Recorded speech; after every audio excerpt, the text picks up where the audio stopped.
saya, Dr. Andri, spesialis kedokteran jiwa dari Klinik Psikosomatik Rumah Sakit Omni Alam Sutra, Tangerang Selatan. Pada kesempatan kali ini, saya akan berbicara sedikit tentang OCD, Obsessive Compulsive Disorder, suatu gangguan kejiwaan yang sangat juga banyak ditemukan pada kasus-kasus di klinik sehari-hari dan merupakan salah satu kasus yang cukup sulit yang dialami oleh pasien maupun psikiater yang mengobatinya. Dulu sebelum adanya DSM-5, pedoman diagnostik gangguan kejiwaan dari Amerika yang terbaru, gangguan obsesif kompulsif dimasukkan di dalam gangguan kecemasan.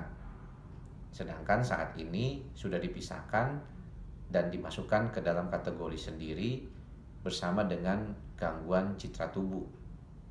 Hal ini mungkin disebabkan karena ciri khas dari gangguan obsesif kompulsif adalah adanya pikiran obsesif dan juga adanya perilaku kompulsif atau berulang.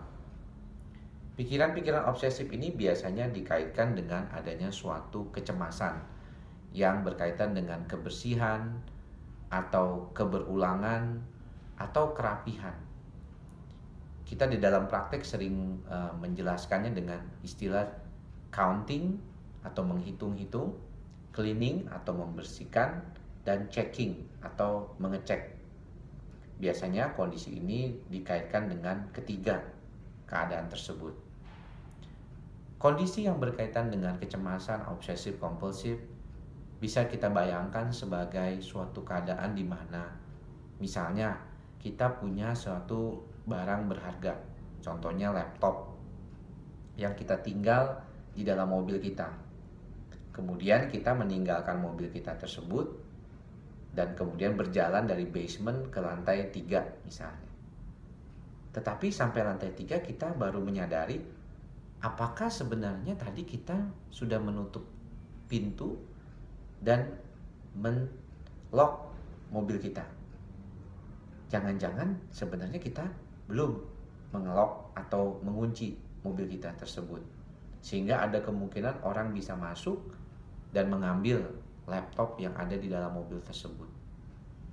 Pikiran itu terus ada, tetapi kita tidak boleh turun ke bawah untuk mengeceknya.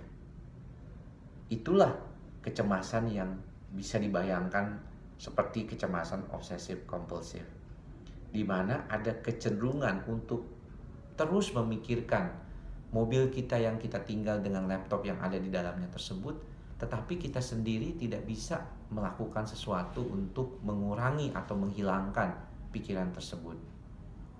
Sebenarnya mungkin kalau di dalam prakteknya kita bisa saja bilang bahwa ya kita nggak usah pikirin lah, laptopnya itu juga kalaupun hilang ya hilang saja. Atau ya kita kan sebenarnya tadi sudah tentunya mengunci pintu karena kebiasaan kita mengunci pintu mobil kalau kita tinggalkan di basement apalagi dengan barang berharga. Atau kita bisa bilang ya udahlah kalau hilang ya sudahlah. Lagian toh kalau dia mau curi bukan hanya harus lewat dibuka pintunya, bisa saja dia hancurin kacanya. Nah, pada orang yang mengalami obsesif kompulsif, pikiran-pikiran positif itu tidak ada. Yang ada di dalam pikiran dia hanyalah jangan-jangan ini diambil, dan pikiran untuk terus mengecek itu ada terus di dalam pikiran dia. Gangguan obsesif kompulsif banyak ditemukan di dalam praktek. Beberapa pasien saya misalnya harus mandi berulang atau bahkan melakukan upaya mandi yang lama sekali sampai berjam-jam di dalam kamar mandi. Ada juga yang tidak bisa salaman dengan orang, atau kalau dia salaman dia harus segera mencuci tangan atau menggunakan pembersih yang beralkohol. Atau dia juga yang mengecek barang-barangnya terus-menerus sampai bahkan membersihkan rumahnya dalam waktu yang sangat lama. Ini tentunya bukan hanya mempengaruhi pasien tetapi juga keluarganya. Pengobatannya sendiri memang lain daripada yang lain. Biasanya untuk kasus ini, apalagi dengan kondisi dasar yang ada cemas yang berlebihan, biasanya penggunaan obat antidepresan bisa sampai 2-3 kali lipat daripada biasa. Misalnya dengan menggunakan sertralin bisa sampai 150 mg, 3 kali lipatnya. atau dengan menggunakan escitalopram bisa sampai 20 mg daripada dosis yang biasa digunakan untuk depresi maupun cemas. Ini menandakan bahwa kondisi ini sangat tidak nyaman dan perlu penanganan yang lain daripada yang lain. Selain itu juga ada faktor perilaku, terapi perilaku yang penting untuk kasus-kasus yang berkaitan dengan obsesif kompulsif. Kadang-kadang ini sulit karena si pasien merasa kalau dia nggak melakukan rasanya susah buat dia.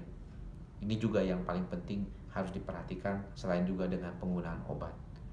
Demikian apa yang bisa saya sampaikan berkaitan dengan OCD atau Obsessive Compulsive Disorder. Semoga video ini bermanfaat. Sampai jumpa di video selanjutnya. Salam sehat jiwa.